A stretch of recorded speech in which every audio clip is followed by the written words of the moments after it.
There's something about sport bikes that seem to always capture the imagination of motorcycle enthusiasts. I'm not sure if it's the performance, the sound, maybe the looks, or a combination of all three.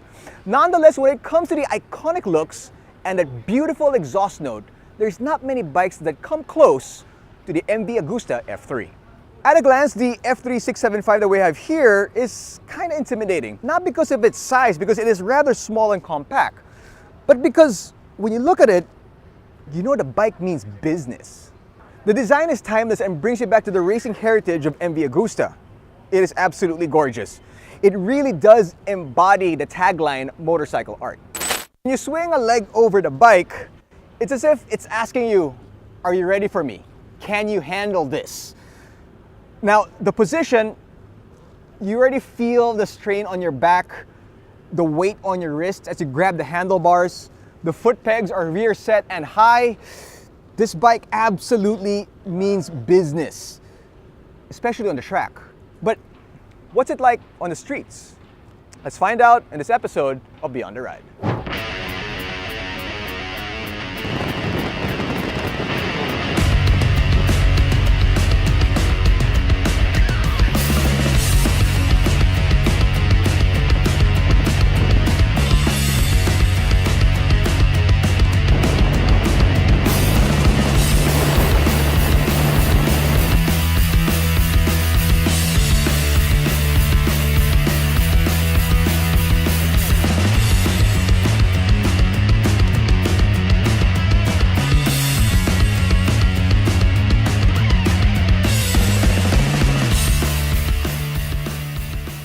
The bike is powered by a 675cc inline 3-cylinder dual overhead cam engine that produces a whopping 128 horsepower at 14,500 RPM and 71 Newton meters of torque at 10,900 RPM. The 675 triple found in this bike is the most powerful production 675cc inline 3-cylinder engine in the world. It is equipped with 4 riding modes and 8 levels of traction control adjustability. It's got a 43mm inverted fork with preload and rebound adjustability, and a ZF monoshock featuring preload and rebound adjustability as well. Stopping power comes from dual 320mm discs with 4 piston Brembo calipers at the front, and a single 220mm disc single piston caliper at the back. The ABS is programmable and can be switched off for track use. This bike has one of the most sophisticated electronic rider aids in the market. The fuel capacity is 16 liters, which is pretty decent for a sport bike. But the fuel consumption, let's just say it's not very good. 14 kilometers per liter. Some cars are better than that. MV Agusta couldn't make an ugly bike even if they tried. The steel trellis frame, single-sided swing arm, triple exhaust, quite similar to other MV Agustas like the Brutale 800 that we had here on Moto Deal. And this bike made it to the most beautiful 600 in the world list, and I'm not going to argue with that. The seat height is 802 millimeters. I am 5'6" for reference, and that is the situation. Actually not bad, quite normal for a sport bike. Now, let's start up and do a quick sound test.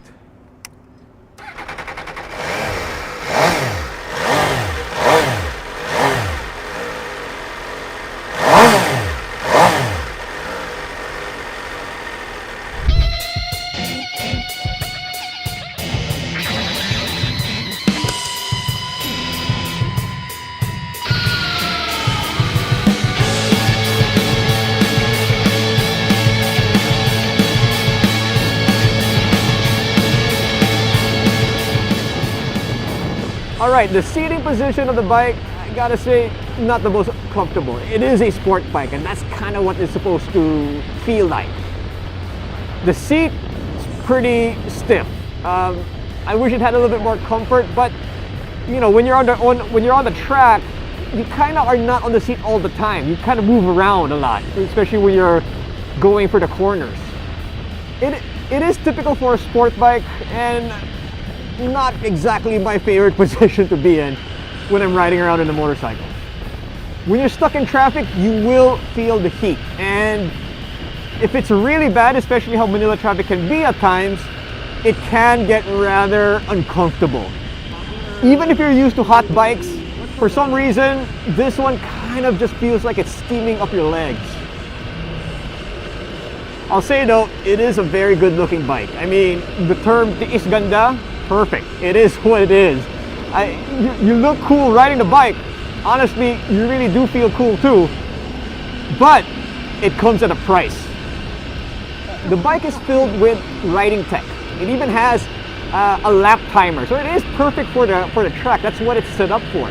The traction control works really well. In fact, one of us was able to test it out, and I won't say what he did to test it out, but he did manage to, let's just say, benefit from the traction control of the bike.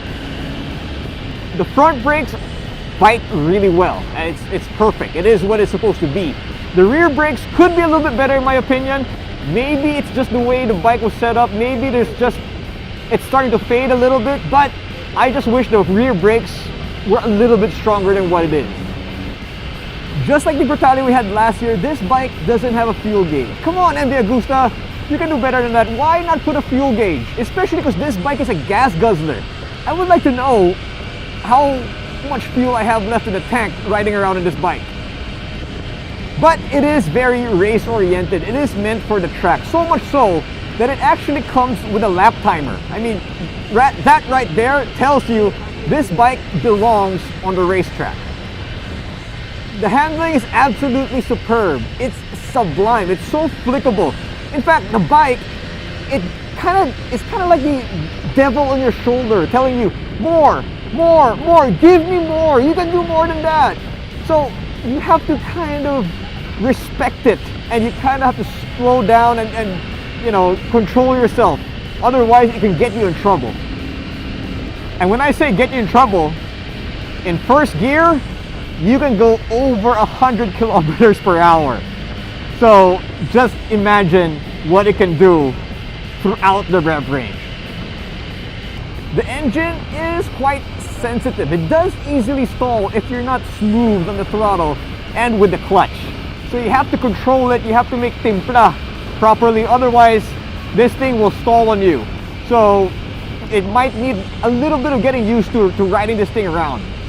I gotta say though, when you're out in the open road and you're going at speed, ooh, it feels fantastic. It's so fun. I don't understand why there's rear foot pegs. I don't get it. I mean, it's there, and there is a rear seat, but I would never use that on this bike. It just doesn't feel comfortable with one person. What more two? Okay, I've been riding the bike for about 40 minutes or so, and I am getting tired. Plus, it's making me want to do stupid things. Maybe I should call it a day and wrap up the video.